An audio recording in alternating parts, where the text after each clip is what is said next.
Сәлеметсіздер ме 4-ші сынып білім алушылары? Менің аты-жөнім Ахмет Құндыз Берікқызы. Математика сабағын бастаймыз. Бүгінгі өтетін тақырыбымыз қарама-қарсы бағыттағы қозғалысқа берілген есептер. Бүгінгі сабақта сенің меңгеретінің бір-біріне қарама-қарсы бағыттағы қозғалысқа берілген есептерді шығару. Сенің білетінің жылдамдықты, уақытты, қашықтықты табудың формуласы мен өлшем бірліктері. Балалар, 110-ші беттегі екінші есептің сызбасына назар аударайық. Сызбада не бейнеленген? Дұрыс айтасыңдар. Автокөліктер бейнеленген. Қозғалысқа қанша автокөлік қатысты? Дұрыс айтасыңдар. 2 автокөлік қатысты. Қандай мәліметтер белгілі? Дұрыс айтасыңдар балалар. 2 автокөліктің жүру жылдамдықтары белгілі. Не белгісіз? Жарайсыңдар балалар. Дұрыс айтасыңдар. 2 автокөліктің қанша уақыттан кейін кездескен уақыты белгісіз екен. Балалар, есімізде сақтаймыз. Бір-біріне қарама-қарсы бағытта қозғалған кезде жақындау жылдамдығы жылдамдықтардың қосындысына тең болады. Формуласы v1 қосу v2 тең v жақындау жылдамдығына. Бізде v1 мен v2-міз белгілі. 40 қосу 60 тең 100 км/сағат. Бұл автокөліктердің жақындау жылдамдығы. Автокөліктердің қанша сағаттан кейін кездесетінін білу үшін ара қашықтықты жақындау жылдамдығына бөлеміз. Формуласы t тең s бөлу v жақындау жылдамдығы. 400-ді 100-ге бөлеміз. Тең 4 сағат. Сонда есептің жауабы 2 автокөлік 4 сағаттан кейін кездеседі. Балалар, сызбаға назар аударайық. 2 ауылдан бір-біріне қарама-қарсы бағытта 2 велосипедші шықты.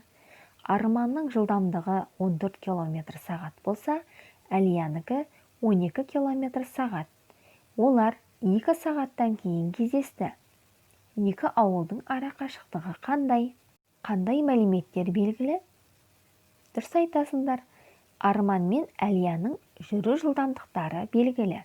Және 2 сағаттан кейін кездескен уақыттары белгілі. Біз нені табуымыз керек? Дұрыс айтасыңдар. Әлия мен Арманның ара қашықтығын табуымыз керек. Бізде v1 мен v2-міз белгілі. 12 мен 14-ті қосамыз. Тең 26 км/сағат. Ара қашықтықты табу үшін жақындау жылдамдығын уақытқа көбейтеміз. 26 көбейту 2 тең 52 км. Жауабы 2 велосипедшінің ара қашықтығы 52 км. Есепті шығар. 2 ауылдан 2 мәшине бір уақытта бір-біріне қарама-қарсы бағытта шығып, 2 сағаттан кейін кездесті. Бірінші мәшине 60 км/сағат жылдамдықпен жүрді. Екінші мәшиненің жылдамдығы 40 км/сағат. 2 ауылдың ара қашықтығы неше километр? 2 ауылдың ара қашықтығын табу үшін не істейміз? Дұрыс айтасыңдар. Жақындау жылдамдығын уақытқа көбейтеміз. Бізде 2 ауылдың мәшинелерінің жылдамдығы белгілі. 60 қосу 40 тең 100 км/сағат. 100 көбейту 2 тең 200 км. Сонда 2 ауылдың ара қашықтығы 200 км екен. Жарайсыңдар балалар. Ара қашықтықты табуды үйрендік деп ойлаймын. Келесі есепке назар аударайық. Сызбада не көрсетілген? Дұрыс айтасыңдар. 2 мәшине көрсетілген. 2 мәшиненің ара қашықтығы және жылдамдықтары белгілі. Не белгісіз? Дұрыс айтасыздар. Екі мәшиненің кездескен уақыты белгісіз. Уақытты табу үшін ара қашықтықты жақындау жылдамдығына бөлеміз. 60 қосу 80 тең 140 км сағатқа. Дұрыс айтасыңдар балалар. Ара қашықтық 280-ді 140-қа бөлеміз. Тең 2 сағат.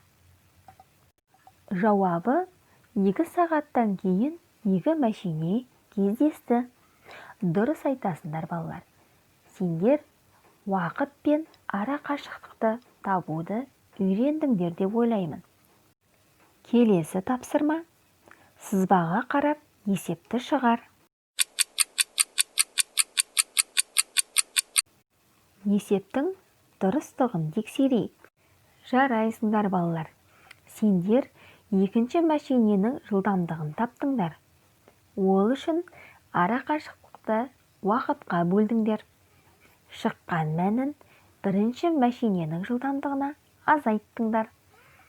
100 азайтылған 60 тең 40 км сағатқа. Бұл екінші мәшиненің жылдамдығы. Есептің жауабы бірінші мәшиненің жылдамдығы 60 км сағат болса, екінші мәшиненің жылдамдығы 40 км сағат болды. Жарайсыңдар балалар. Бүгінгі сабақта сендер көп еңбектендіңдер. Сабақты қорытындылау мақсатында өзіңді тексерге назар аударайық. Бірінші тапсырма. Ара қашықтықты табудың формуласын тап. Дұрыс жауабын тексеріп көрейік. Жарайсыңдар балалар. Ара қашықтықты табу үшін жақындау жылдамдығын уақытқа көбейтеді екенбіз. Екінші тапсырма. Жақындау жылдамдығын қандай формуланың көмегімен табуға болады? Жарайсыңдар балалар. Үшінші тапсырма. Уақытты табудың формуласын тап. Жарайсыңдар балалар. Уақытты табу үшін ара қашықтықты жақындау жылдамдығына бөледі екенбіз. Бүгінгі сабақты өте тамаша түсіндіңдер. Бүгін сендер жақындау жылдамдығын, ара қашықтықты, уақытқа байланысты формулалар бойынша есеп шығарып үйрендіңдер. Олай болса, бүгінгі сабақты білім шыңы әдісімен қорытындылайық. Бүгінгі сабақта өте жақсы түсінген, әлі де ізденуі керек оқушылар бар деп ойлаймын.